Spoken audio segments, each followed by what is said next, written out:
Bulletin లో మరో breaking news. Chain snatching ముఠాపై పోలీసులు కాల్పులు జరిపిన ఘటన సికింద్రాబాద్ లో కలకలం రేపింది. చిలకలగూడ పోలీస్ స్టేషన్ పరిధిలో అర్ధరాత్రి 2 గంటలకు పోలీసులు సెర్చ్ ఆపరేషన్ నిర్వహించారు. అందులో భాగంగా ఫుట్పాత్ పై పడుకున్న టీంపై 4 వ్యక్తులు వచ్చి దాడికి ప్రయత్నించారు. ఫోన్లు దొంగిలించే ప్రయత్నం చేశారు. దీంతో పోలీసులు దుండగుల మధ్య తోపులాట జరిగింది. వారిని పట్టుకునే క్రమంలో పోలీసులు గాల్లో ఒక రౌండ్ కాల్పులు జరిపారు. ఈ ఘటనలో ఎవరికీ గాయాలు కాలేదని పోలీసులు తెలిపారు. ముగ్గురిని అదుపులోకి తీసుకున్న పోలీసులు కేసు నమోదు చేశారు. దొంగల ముఠ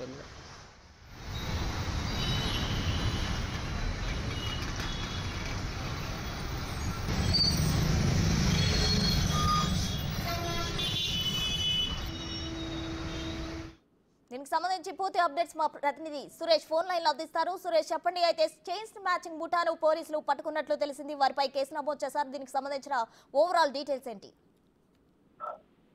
సిటీలో సెల్ ఫోన్ స్నాచింగ్ ముఠాలు ఆగడాలు పెరిగిపోతున్నాయి. వీటికి సంబంధించి పోలీసులు ప్రత్యేక బృందాలను ఏర్పాటు చేసి వారిని పట్టుకోవాలి. ఎవరి సెల్ ఫోన్ పోయినా వారికి సంబంధించి కేసు నమోదు చేసి విచారణ జరపాలని చెప్పేసి కూడా హైదరాబాద్ సిపి కొత్తకోట శ్రీనివాస్ రెడ్డి చెప్పడం జరిగింది. అందులో భాగంగానే నిన్న చిలకలగూడలో సెల్ ఫోన్ స్నాచింగ్ ముఠాన్ని పట్టుకునేందుకు డెకాయ్ ఆపరేషన్ నిర్వహించినటువంటి పోలీసులకి ఆ సెల్ ఫోన్ స్నాచింగ్ ముఠాకి మధ్య కొంచెం పెనుగులాట జరగడంతో అక్కడ గన్ మిస్ ఫైర్ కావడం జరిగింది. కానిస్టేబుల్ చేతిలో ఉన్న గన్ మిస్ ఫైర్. అక్కడ నుంచి పారిపోయేందుకు ప్రయత్నించిన 3 సెల్ ఫోన్ స్నాచర్స్ కూడా అదుపులోకి తీసుకొని విచారిస్తున్నారు. ఈ మధ్య కాలంలో హైదరాబాద్ లో సెల్ ఫోన్స్ అన్ని కూడా చోరీ చేసి ఇతర దేశాలకి తరలిస్తున్న ముఠాలను కూడా అరెస్ట్ చేశారు. అలాంటి ముఠాలే చాలా హైదరాబాద్ లో తిరుగుతున్నాయని చెప్పేసి కూడా వాటిని పట్టుకునేందుకు ఈ డెకాయ్ ఆపరేషన్ నిర్వహించడంతో పోలీసుల వద్దనే సెల్ ఫోన్ లాక్కొని పారిపోయే ప్రయత్నం స్నాచింగ్ ముఠా చేయడంతో వారు రెడ్ హ్యాండెడ్ గా పట్టుకునేందుకు ప్రయత్నించారు.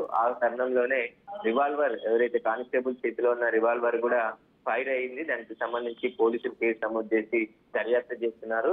ఇలాంటి ముఠాల పట్ల అప్రమత్తంగా ఉండాలని చెప్పేసి చెప్తున్నప్పటికీ కూడా ఈ హైదరాబాద్ సిటీ రాత్రి సమయంలో ఎక్కువగా నడుచుకుంటే వెళ్లేవారు, అదేవిధంగా కొన్ని చోట్ల నించున్న వారి దగ్గర నుంచి సెల్ ఫోన్ స్నాచింగ్ చేస్తూ తీసుకెళ్తున్న ముఠాలు ఎక్కువగా ఉండడంతో ఈ ఆపరేషన్ నిర్వహించడం జరిగింది. అయితే ప్రస్తుతం ఈ ఘటనలో ఎవరికి గాయాలు కాలేదు. ఎవరైతే 3 సెల్ ఫోన్ స్నాచర్స్ ఉన్నారో వారిని అదుపులోకి తీసుకొని నార్త్ జోన్ పోలీసులు విచారిస్తున్నారు. వీటికి సంబంధించిన ముఠాలు ఎంతమంది సభ్యులు ఉన్నారు, వీరు ఎక్కడి నుండి వచ్చారనే దానిపైన కూడా ప్రస్తుతం పోలీసులు అయితే విచారణ కొనసాగిస్తున్నారు. ప్రస్తుతం థ్యాంక్ యూ సురేష్.